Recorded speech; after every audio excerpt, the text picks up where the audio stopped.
Hey guys, Mika's here for your live electronic music tutorials, episode 330 guys. This is really insane, 330 episode where I make music in real time, and of course I make a template with every single episode of those shows. So if you see the other shows, you're going to see I do many genres.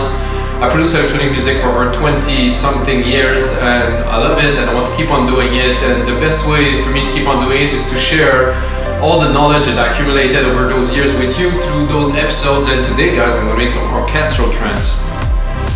What do I mean by orchestral trance? Well, it's probably playing right now so you can hear it. It's basically trance, 132 BPM.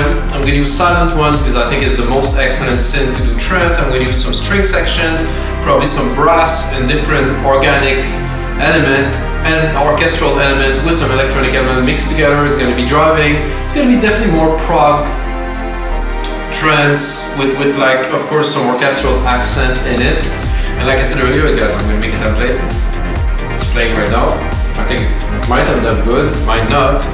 And you have to check out our new site guys at wmdm.io or wemakedancemusic.com. Check out the site. We have over 15,000 products from 550 producers who upload mainly templates. So guys, templates I think are the thing. It's where you get, let's say you get to sit here while you're sitting here with me, which is a great thing. So you get to sit with me in the session and then you leave with the session. Imagine that. So you get to sit with me in the session now and then you just take it home to continue to work on it. This is exactly how I created Mixing Trance Percussions. Anyway, let's get started. Change, switch headphones. And yeah, one thing I have to do again, I'm going to switch my setup here to headphones because I don't think I even here. Audio Technica. Just to change the curve here to make sure I have a flat response. It does actually make a difference because when I actually get to mix on the speakers after I get the setup there, it's cleaner. So this is what we start with. It's a bit terrible. It's like a tape playing. So let's just put. This is what I start with. I wanted to build an idea, so I put this on. There's a pad here.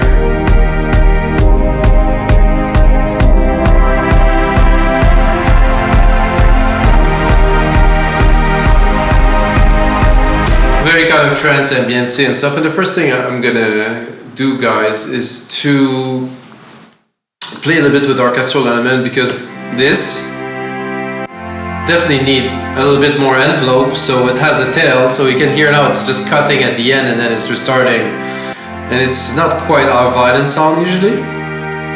So let's add a bit of envelope. Oh, so now it decays a little bit into the next part. Smooth. And after this I think I'm going to drop a reverb on there to create dimension, which is also very necessary. I'm going to do my reverb here. I'm going to do, if you know me, silver reverb, my own preset, grandiose, put it on there. It's a very large room. It could be used in different ways, but I like it because it had a lot of texture, so much smoother already. Maybe a bit too much now. Then EQ it. If you don't EQ your reverb guys, you might see here around 200, this is already very crowded, and when you get it up in your mix it's gonna get busy there and you're not gonna be able to have a clean mix. So I want the signal of the reverb. Yes, I want a bit of this, but I want to cut it, mainly about like 200, maybe a bit higher. Say 500 here, but the curve is here, so now I could boost it so we hear the result. It's more airy, it's much more ambient than if I have the low end in there, so okay. Let's bring it together.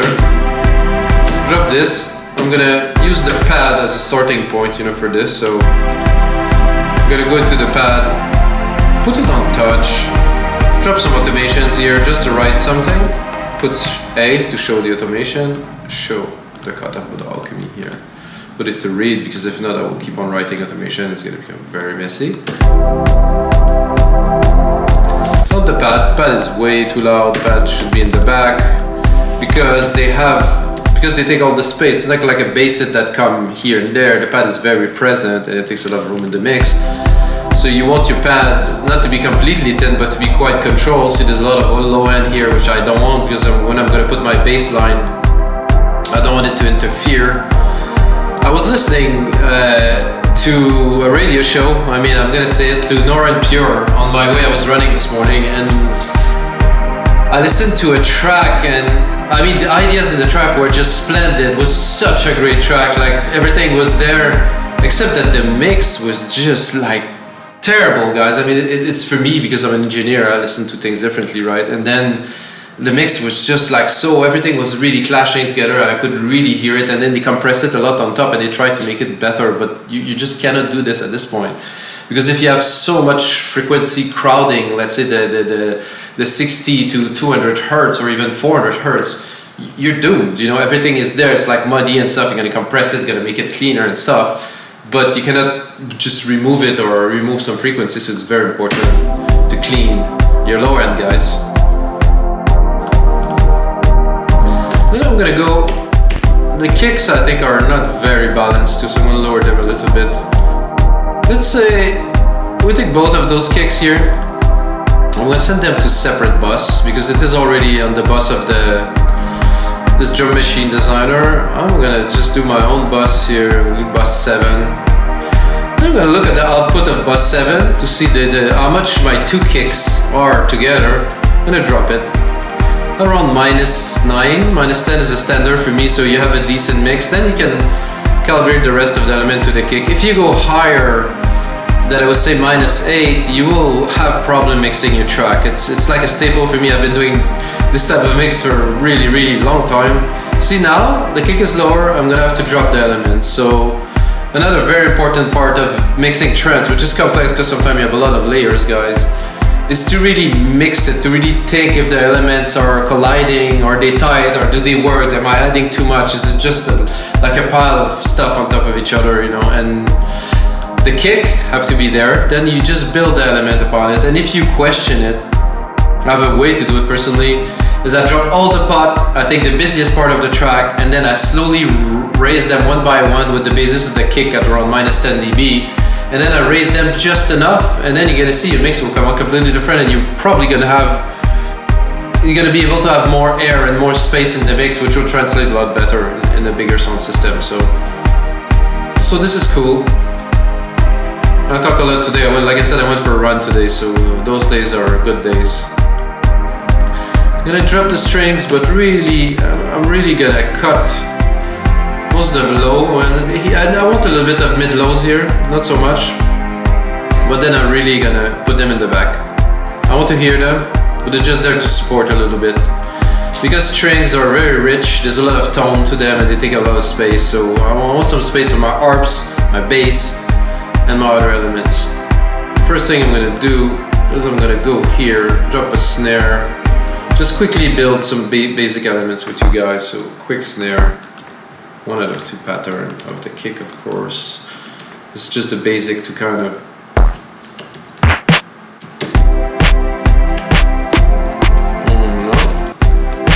it's not a very good snare. This one neither. I'll go here, and I'm gonna do classic 909 snare with a lot of grain to it. NOPTR 909 right here. You're gonna hear the difference it's quite dramatic from what was there. So this snare has a lot of grain. It's really like, it really stands out. For me, go to anytime. I also have 2 kicks, so if I cut the low end kick, I have this punchy here, then you have the low end kick. Later on I'm probably gonna compress them together, but for now I'll keep them like this. Now you have a snare, it's good. Go into a hi-hat. I think the hi-hat on this kit are quite weak. I mean, they're very above and beyond and I would say, without being pretentious, that above and beyond track percussions are not the most advanced or the most prevalent. It's very basic. So some people put a lot of work on percussion, some other put a lot of work on melodies, so it's a different way. Yeah, acceptable, but let's try the open. Oof. This is very long. Okay. Again, I'm gonna change the hi-hat. I'm creating the kit, this new kit for you guys, for So deep tech here, actually open hat deep tech, not closed hat, open here. I'm gonna find it here somewhere, deep tech. This has to go a bit higher. It's quite, for me it's classic. Then I'm gonna drop a rolling hat underneath this. It will take a lot of room, but not the hit of the open hat. Again, I'm not sure about this hat in particular. So I might go, I think big room. There's a good one in big room. This is more like kind of 808-y. And I don't want to waste too much time on that for you guys. So, no, not exciting. I'll do the big room.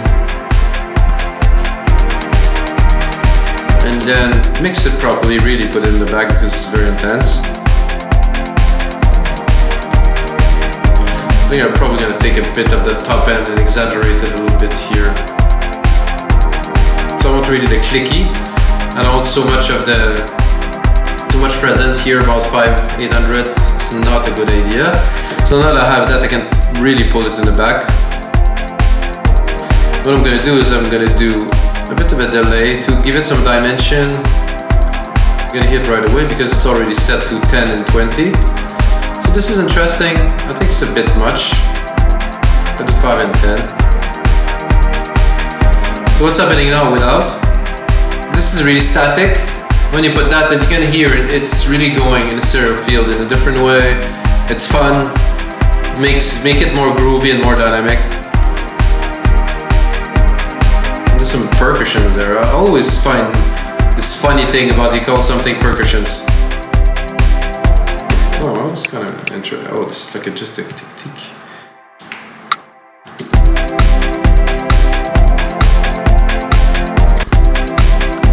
think I'll take it like this. I'd like to hear some delay on there.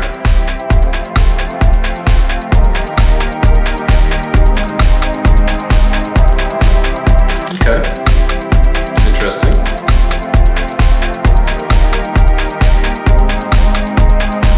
It's a nice clap, worth using. I personally like to put a clap on the first beat. Just kind of announce that it's changing, that it's requeuing. Two claps are very much the same.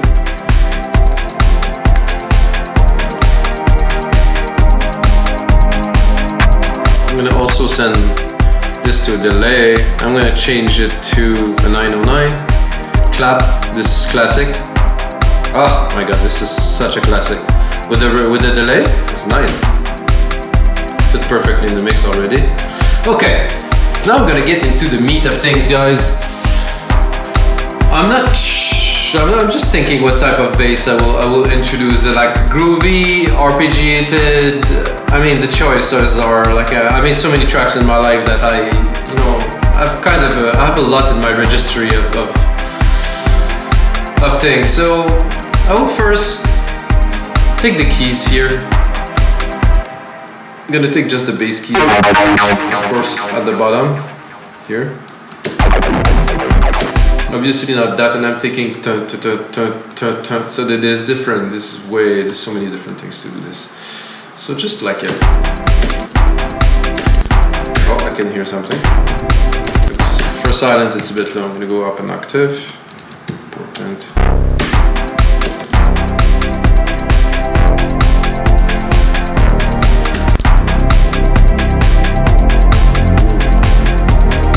I have to say that for the intro and stuff, I like this a lot. I'm gonna have to keep this because right away it's like groovy.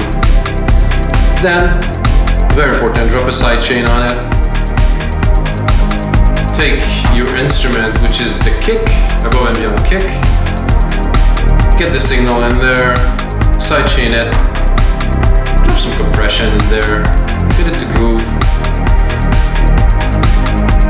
Now we can probably bring a little bit more volume out of this pad.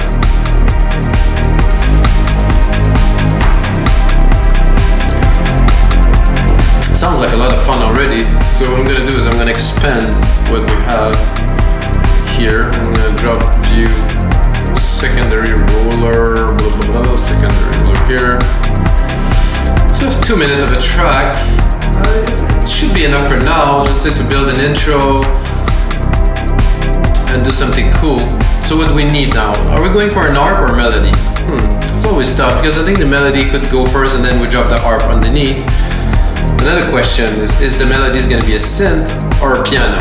I mean, piano trance is cool. Orchestral, yes, I think a piano would be like a compressed piano, a sidechain piano that it is going to be. Here, Legacy. I do like the Legacy pianos better. A bit of acoustic pianos. Yamaha Studio. A big file loading here to get all the waves into place. I'm in C. I'm gonna send that to the reverb and to the delay to give it a little bit of flair.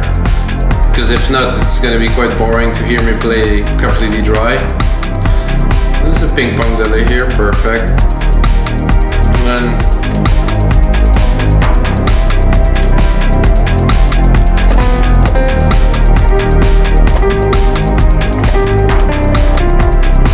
this reverb did not. I got 2 times the same. Bus 3 here. And bus 7 here.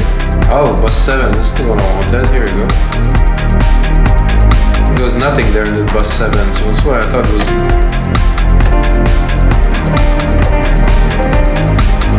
It's always a tough part when you record live.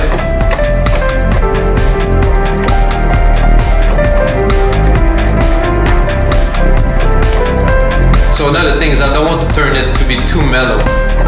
So you still have to preserve the energy. So if you do too much piano-y kind of melody, it gets to be smooth. But again, Robert Miles, you know.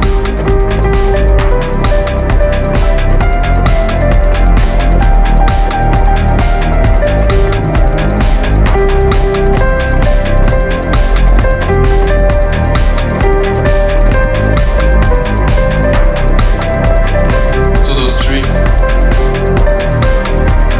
Let's give it a try.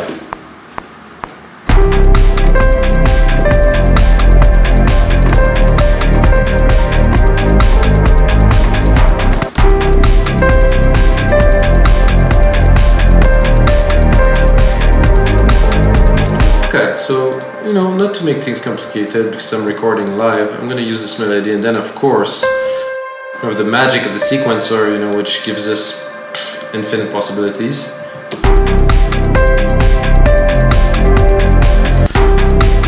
And again, if you think further than just what you're working on right now, you're gonna think I'm gonna have a lot more elements in there, you know, so it's not necessary to make this might not be the primary melody.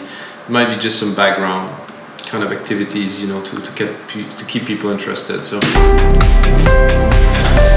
what I've just done is, of course, that was a little bit of a miss there.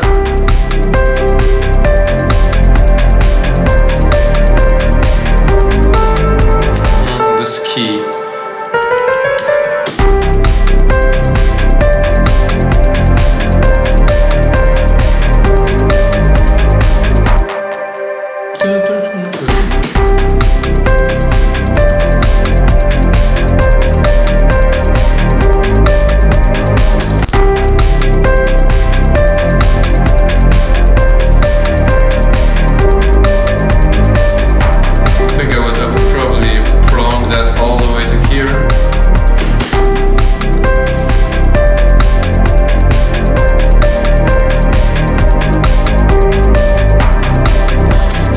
If I create a loop and I bring it,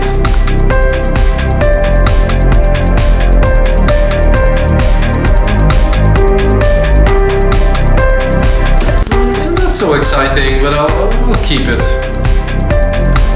There's always time for production later, you know, now it's creative time, so there's always a big difference. I don't know if you guys do separation, but there's the creative process, you know, and then you have arrangement, and then you have mixing, and of course you have mastering, and then there's promotion and all this stuff. But just the creative part is where you just get to output the elements, and then once you go into arranging and mixing, you really go into the next step, you know. So this step should be really all about inputting. I'm not going to start arranging the track just yet because I just want to input ideas.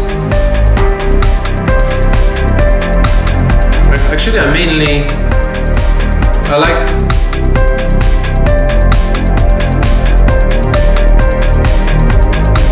so basically, yeah, I'm gonna remove this. Those two keys at the end are not necessary. And what I can do is I can use Polyphony to make something interesting. Polyphony is something I love for a long time, guys. I used to have some big hardware synth. Supernova was one of them that I absolutely love, and it was 8-part Polyphony. It was 16. I could layer, I think, 16, but it was 8-part that I can run at the same time with the same key, so I could really play. And it was hardware synth with a lot of knobs. Oh my god, it was so much fun. So what I'm going to do is I'm going to take the last key I have here. I'm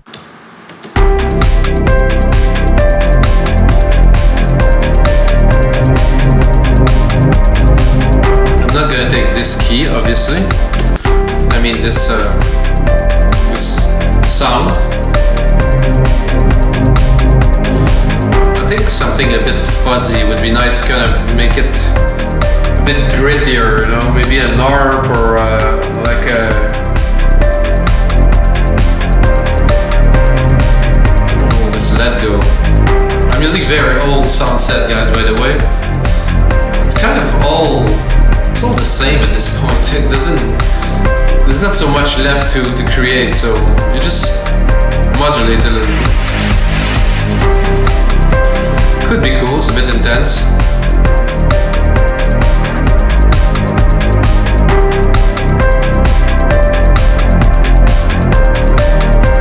Let's go a bit further in there.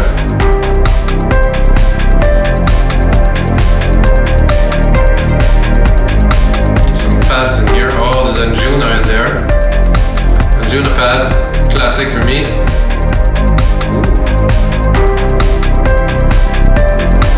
Kind of create a variation from the other pad we have in there.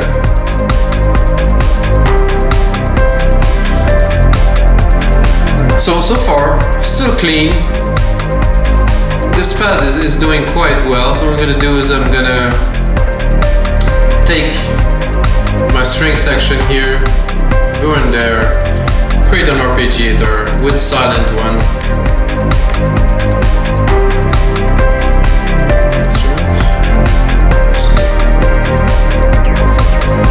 Okay. Now we have this second and center. What I'm gonna do, I'm gonna drop the piano. I'm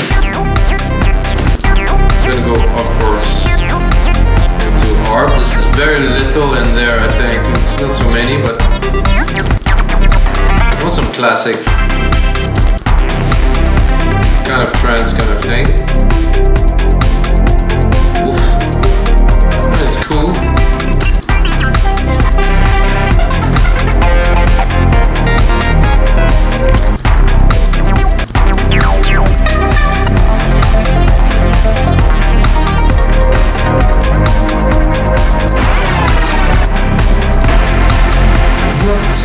Great ARPs in there, I would say. Some gut. Could be interesting. Some better ARP here, I think.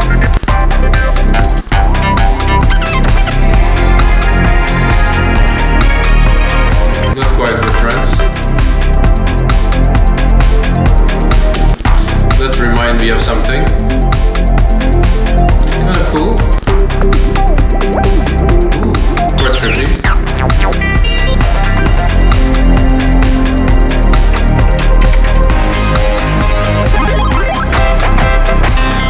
Something normal, no?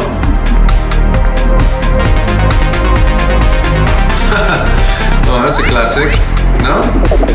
Come on.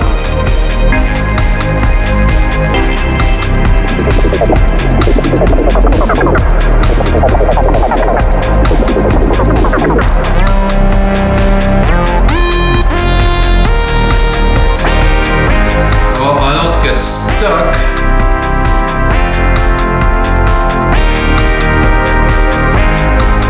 Some sequences here.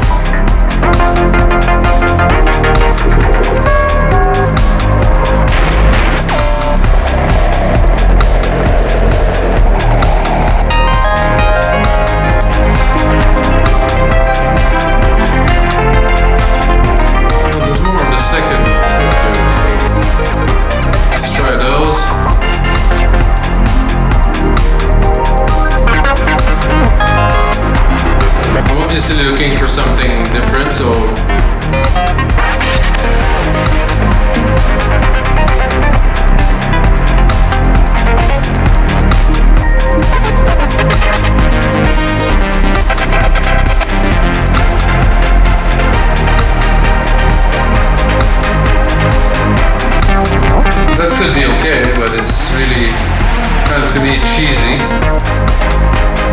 So let's start with that and look what's in there.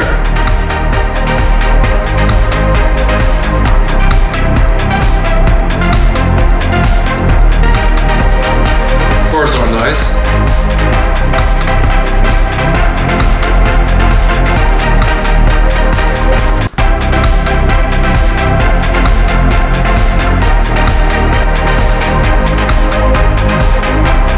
Not quite what I was looking for, guys, so I'm a little bit skeptical on that. So what I do in those occasions, because I'm going live with you guys, of course, is I'm gonna shut it down. I'm gonna go into Alchemy, which gets some very decent harps. Import the MIDI, of course, and probably later on I'm gonna cut the lows of these MIDIs. I'm gonna go into Arp. I'm gonna go maybe to trance here, just for fun.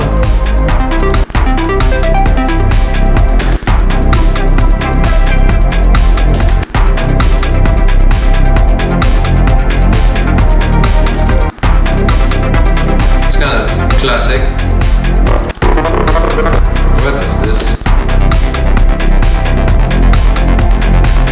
Feels a bit bright. I like this kind of harmonics there. Also find out, guys, that when you mix different synth and you have different sound sources in a track, it definitely bring like a different, like something more rich, you know, of course, because you have different sound sources, different oscillators, different things. And see that already? I play with the filter a little bit. Just really nice controls on, of course, on Alchemy. Bring back put the filter, put a bit of volume.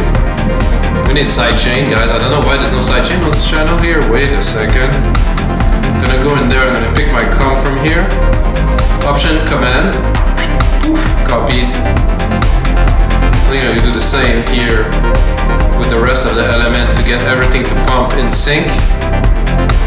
Which does make a difference, really, already. Then, I'm gonna try to put on another layer of art. Hey! No, I'd rather do those stabs myself. If I want some stabs, I'll make them up. Then, let's try to bring the piano, it might work.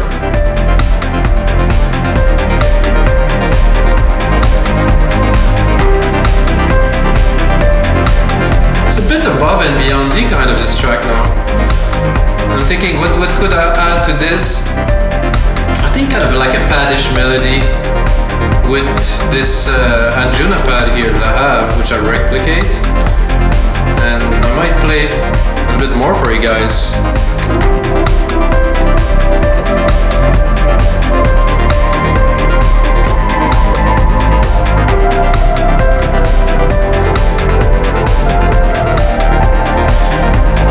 I'm thinking if I take my piano here,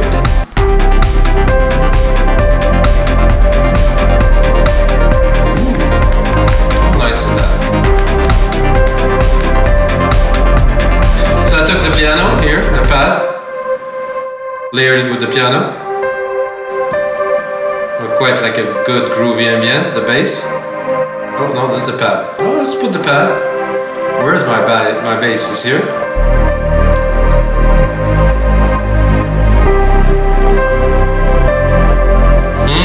This is quite a good breakdown. Then we have this other pad, which is the same key, so let's do something to make it different.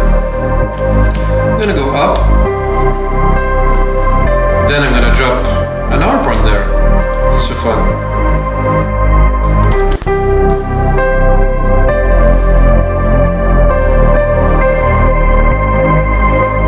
It's a bit too fast to do anything really, so I'll remove the arp. Let's put it back. Then let's listen to the mix a little bit. This arp is not not so tasty in this mix here, so let's drop it. So this is enough. It can be there, however, not where it is right now, in the mix at least.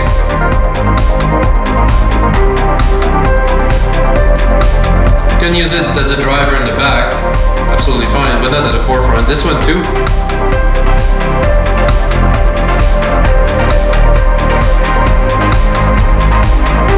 So guys, this is gonna be it for episode 330 of your live electronic music tutorials. Thank you very much for watching, guys. If you get a second, check out our site, Read This Music.